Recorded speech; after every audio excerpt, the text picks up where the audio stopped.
안녕하세요. 저는 올해 40대 초반의 남자입니다. 오늘은 저희 처갓집에 대해서 말해볼까 해요. 지금은 상황이 정리가 됐고 과거의 이야기를 시시콜콜하게 하는 상황이라 이렇게 여러분들에게 말할 수 있게 되었죠. 그 당시엔 정말 놀랍고 충격의 연속이었어요.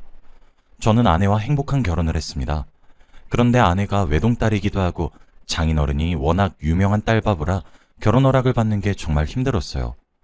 매일같이 찾아가서 선물도 드리고 연락도 하면서 겨우겨우 허락을 받았습니다. 집으로 초대하셔서 담금주도 마시고 장인어른의 덕담도 정말 많이 들었죠. 다들 생각하시는 것처럼 장인어른은 아주 가부장적이십니다. 아내가 저와 연애를 할 때부터 통금 시간은 항상 10시였고 외박은 당연히 안 됐죠. 그리고 술도 못 먹게 하셨습니다. 뿐만 아니라 항상 어딜 가든 연락을 꼭 해야 했죠. 이런 분이시니 제가 결혼하기 전부터 긴장을 잔뜩 했습니다. 장인어른에게 제가 수차례의 선물 공세라고 아내를 평생 사랑할 것을 보여드리니 허락해 주시더라고요. 그래도 신혼집은 처갓집과 가까운 곳으로 잡아야 했지만 말이죠. 주말마다 아내의 집으로 가서 식사는 꼭 해야 했고 같이 한 달에 한 번은 여행도 가야 했습니다. 그래도 저는 장모님과 장인어른 두 분 다 좋았기에 여행이 즐거웠죠. 장인어른의 딸 사랑은 정말 들으시면 놀랄 거예요. 어릴 때부터 입만 열면 아내 자랑을 늘어놓으셨다고 합니다. 아내가 얼굴도 예쁘고 공부도 잘했어요. 그래서 학교에서 늘 전교권이었고 남학생들에게 인기도 많으니 장인어른께서 어깨가 잔뜩 솟으셨겠죠. 그뿐만 아니라 딸이 하고 싶은 거, 갖고 싶은 거 바로바로 사주었대요. 장모님이 이렇게 퍼주면 애버릇 나빠진다고 말려도 속수무책이었다고 합니다. 그리고 장인어른은 딸한테만 잘한 것이 아니라 딸의 친구들한테도 정말 잘해주었대요. 딸 친구들도 전부 다 자기 딸들 같다면서 매일 맛있는 것도 사주셨고 학창시절 내내 등교도 시켜주었다고 합니다. 그 말을 장인어른에게 직접 들었는데 정말 대단한 정성이란 생각이 들었죠. 장인어른은 항상 딸의 자랑을 하시기 전에 내가 우리 딸이라서 하는 말이 아니고 라는 말로 시작했고 이 말이 나오면 기본 3시간 동안은 딸 자랑만 늘어놓으셨습니다. 그런데 들을 때마다 다 다른 이야기라서 재미는 있었어요. 제가 아내 같은 여자와 결혼한다는 걸 감사히 여겨야 한다고 하셨죠. 저도 장인어른의 말에 동감했습니다. 그런데 장인어른은 유일하게 제 아내한테만 살갑게 대하셨고 막상 장모님한텐 무뚝뚝하셨어요. 장인어른의 태도가 180도 변하는 걸 보고 제가 놀랄 정도였으니 말이죠. 제 아내가 하자는 일은 고민도 하지 않고 바로 행동으로 옮기셨지만 장모님이 말씀하시는 건 우선 거절을 하고 보시더라고요. 그리고 장모님을 그저 가정부 취급하셨습니다. 제가 봐도 놀라울 정도로 말이죠. 아내는 그럴 때마다 장인어른을 나무라며 아빠, 엄마한테 잘 좀 대해줘 라고 했고 결국 아내가 장모님 일을 대신하려고 하면 장인어른이 나서서 이걸 왜 네가 해? 라고 하며 결국 장인어른이 하시는 일이 대다수였죠. 항상 장인어른은 장모님한테 이거 해라 저거 해라 이거 가져와라 저거 가져와라 하면서 시키셨습니다. 그러면 장모님은 일어나셔서 다시 가지고 오셔야 했죠. 그런데 장모님이 걸음이 많이 불편하세요. 예전에 교통사고를 당하셔서 절뚝절뚝 걸으시고 오래 서 있지 못하십니다. 그렇다 보니 장인어른이 시키시는 것을 빨리빨리 하기에는 무리가 있죠. 하지만 장인어른은 그런 장모님을 이해해주지도 못하셨고 왜 이렇게 늦냐고 나무랐습니다. 같이 한 집에서 사는데 대하시는 태도가 전혀 달랐죠. 그런데 제가 아는 것보다 장인어른은 훨씬 더 장모님을 막대하셨습니다. 장모님 명의로 대출을 받는 건 물론이었고 장모님한테 돈도 잘 안 준다고 해요. 그리고 무엇보다 손찌검을 하셨습니다. 이건 아주 가끔씩 장인어른이 술에 취하시면 나오는 버릇이었죠. 아내는 술을 입에만 대도 바로 취해서 잠을 자서 아마 모를 겁니다. 그런데 저는 다 봤어요. 장인어른이 장모님한테 이 망할 여편네가 돌았나? 라고 하며 손을 드시더라고요. 그리고 앞에 있는 저를 한번 보시더니 헛기침을 하고 손을 내려놓으셨어요. 장모님은 이 일이 너무 자주 있었던 일이었는지 습관처럼 몸을 방어하셨습니다. 평상시에도 장인어른이 손을 높이 드는 일이 있으면 옆에 계시는 장모님은 움찔하시더라고요. 장모님은 이런 환경 속에서 살아오셨습니다. 옆에서 보고 있는 제가 다 슬퍼질 정도였죠. 제가 조금이라도 더 옆에서 장모님에게 도움을 주고 싶었어요.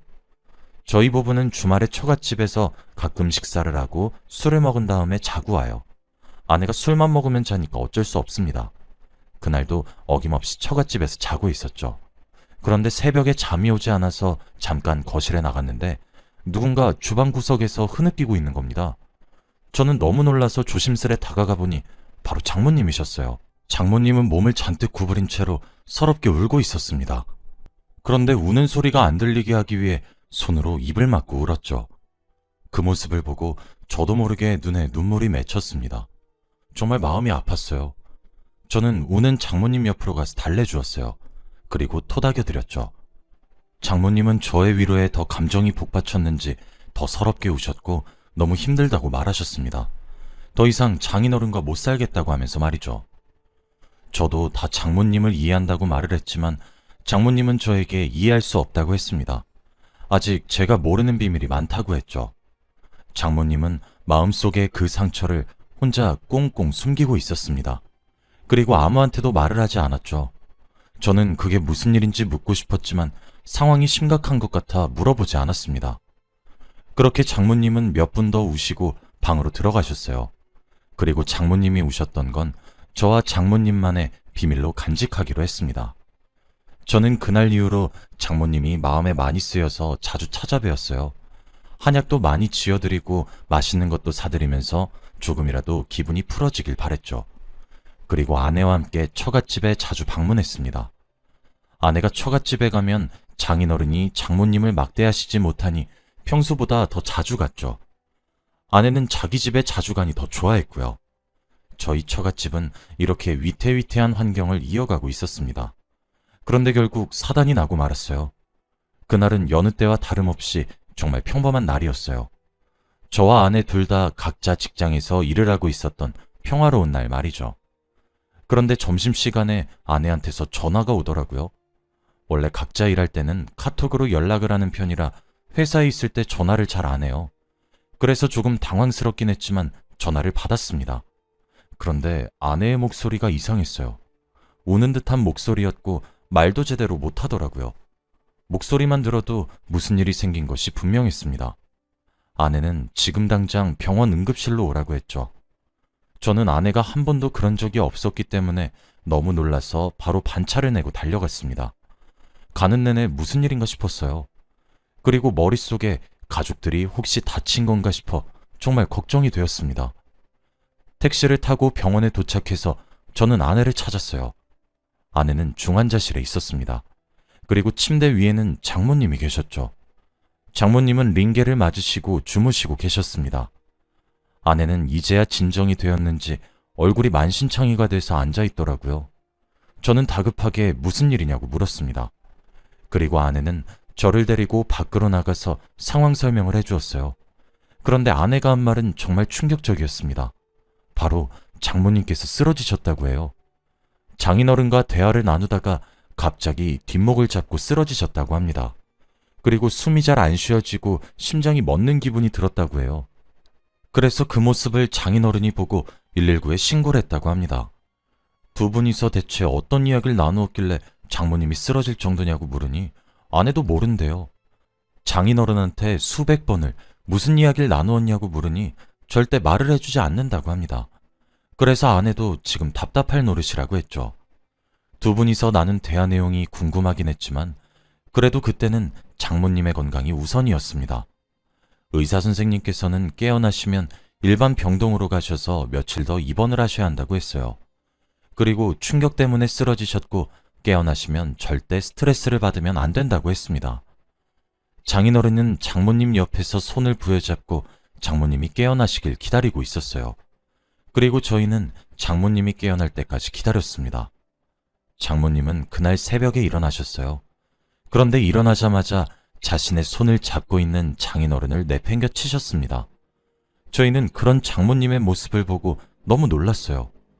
원래 이렇게 싫어하시는 분이 아닌데 말입니다. 그리고 무엇보다 장인어른은 그날 이후로 정말 많이 바뀌셨어요. 사람이 이렇게 바뀔 수도 있구나 싶었습니다. 지극정성으로 장모님의 병간호를 하셨거든요. 매일 밤 거기서 주무셨고 장모님이 해달라는 거 사달라는 거 다 해줬습니다. 그래서 병실에 있던 다른 아주머니들이 장모님을 부러워할 정도였죠. 원래 장인어른이 이런 분이 아니셨는데 장모님이 쓰러지고 나서 많이 충격을 받으신 줄 알았습니다. 장모님이 쓰러지시니 소중함을 알게 된 줄 알고 저와 아내는 다행이라고 생각했죠. 두 분이 금슬이 좋아진 줄 알고 저와 아내는 일부러 자리도 비켜드리고 그랬습니다. 장인어른은 매일 물수건으로 장모님의 손도 닦아드리고 밥도 먹여드렸죠. 그런데 이렇게 장인어른이 다정하게 바뀌었는데 좋아하지 않는 사람이 있었습니다. 바로 장모님이세요. 쓰러지기 전까지만 해도 폭력적이고 가부장적인 장인어른 때문에 스트레스도 많이 받으셨고 밤마다 눈물을 흘리셨음에도 불구하고 이렇게 따뜻하게 바뀌신 장인어른을 좋아하지 않았죠. 예전보다 장인어른을 더 튕기셨고 화도 내면서 제발 그만하라고까지 했습니다. 다들 병실에서는 왜 그러냐고 장모님한테 그만 장인어른 좀 받아주라고 할 정도였으니 말이죠. 저와 아내는 갑자기 이렇게 상황이 바뀐 것을 보고 너무 혼란스러웠어요. 원래 장모님이 따뜻하고 화도 안 내시는 성격이었는데 지금은 화도 많이 내시고 사람이 너무 예민해지셨습니다. 그런데 원래 뭐든 싫어하시고 장모님이 하시는 거라면 전부 다 아니 꼽게 보시던 분이 갑자기 장모님한테 지극정성이고 따뜻하게 대하시는 걸 보니까 당황스러웠죠. 그런데 장모님은 날이 가면 갈수록 더 심해지셨습니다. 제발 그만하라며 물건을 던지기도 했고 장인어른을 밀치기도 했거든요. 그래서 저와 아내는 도저히 두고 볼 수 없었습니다. 결국 장모님한테 왜 그러시는지 이유라도 물어보기로 했죠. 장인어른이 계시지 않을 때 저와 아내가 찾아가 장모님한테 말씀드렸습니다. 대체 왜 이렇게까지 까칠하게 구시냐고 말이죠. 그런데 장모님은 한숨을 푹 쉬면서 말을 전혀 하지 않으셨습니다. 저희의 말에 병실 사람들도 궁금했는지 잔뜩 귀를 기울이고 있었죠. 그런데 장모님은 너희는 아무것도 모른다 라고만 하셨어요. 장모님은 저희에게 말을 해주지 않았죠. 그때 새벽에 거실에서 우신 이유를 저에게 말해주지 않은 것처럼 이번 일도 저희에게 털어놓지 않았습니다. 장모님 혼자 속에 끙끙 앓고 계시니 저와 아내는 많이 걱정이 되었죠.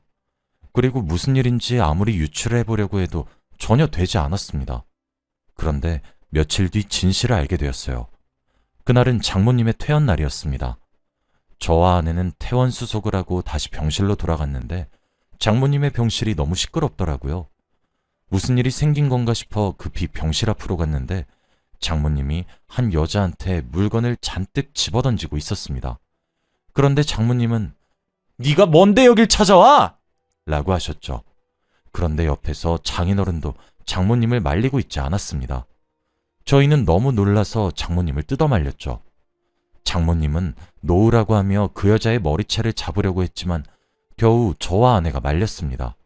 도대체 그 여잔 누구고 장모님이 던진 물건들을 그대로 맡고 있는지 궁금했죠. 그런데 아내가 갑자기 민영아, 네가 여긴 웬일이야? 라고 하더라고요. 장모님이 머리채를 잡으려는 여자는 아내가 아는 사람인 것 같았습니다.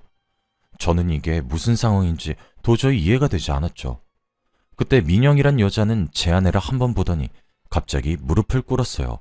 그러면서 죄송해요. 입이 10개라도 할 말이 없습니다. 라고 했습니다. 아내는 너무 놀라서 민영아, 왜 그래? 당장 일어나! 라고 했지만 전혀 듣지 않았죠. 그런데 장모님은 한숨을 푹 쉬더니 진실을 말씀하셨습니다. 바로 아내 친구인 민영이란 사람과 장인어른이 불륜관계라고 했죠. 저와 아내 그리고 그 병실에 있는 모든 사람들이 그 이야기를 듣고 기겁을 했습니다. 장인어른은 자신의 딸 친구와 불륜을 저지른 것이죠. 어떻게 이런 일이 일어날 수 있나요? 그리고 제일 충격을 받은 건 바로 아내였습니다. 아내는 다리에 힘이 풀리려고 하는 것 같았고 제가 겨우 잡아서 큰 사고를 면했죠. 아내와 민영이란 분은 정말 친한 친구라고 합니다. 그래서 매일 집에도 자주 놀러오고 학교도 같이 등하교하고 그랬대요. 그런데 아내가 결혼하고 나서부터 연락이 뚝 끊겼고 아무리 연락을 해도 민영 씨가 받질 않았다고 합니다. 그 이유가 바로 장인어른과 그렇고 그런 사이여서 죄책감 때문에 연락을 못했다고 해요. 그래서 제가 민영 씨를 모르는 거고요. 장인어른이 워낙 아내의 친구들한테도 살뜰히 대하시니까 아내의 친구분과 친해졌다고 해요. 그런데 이렇게 하면 안 되는 걸 알면서도 이성의 감정이 생겼다고 합니다. 그래서 둘이 넘지 말아야 할 선을 넘은 거죠. 그리고 장모님께서 새벽에 주방에서 혼자 우신 이유는 장인어른이 다른 여자가 생겼다는 것을 알게 돼서라고 해요. 그런데 불륜녀가 누군진 몰랐다고 합니다. 그치만 얼마 전 입원했을 때 불륜녀가 딸의 친구라는 사실이 밝혀졌고 결국 그날 장모님께서 뒷목을 잡고 쓰러지신 거죠.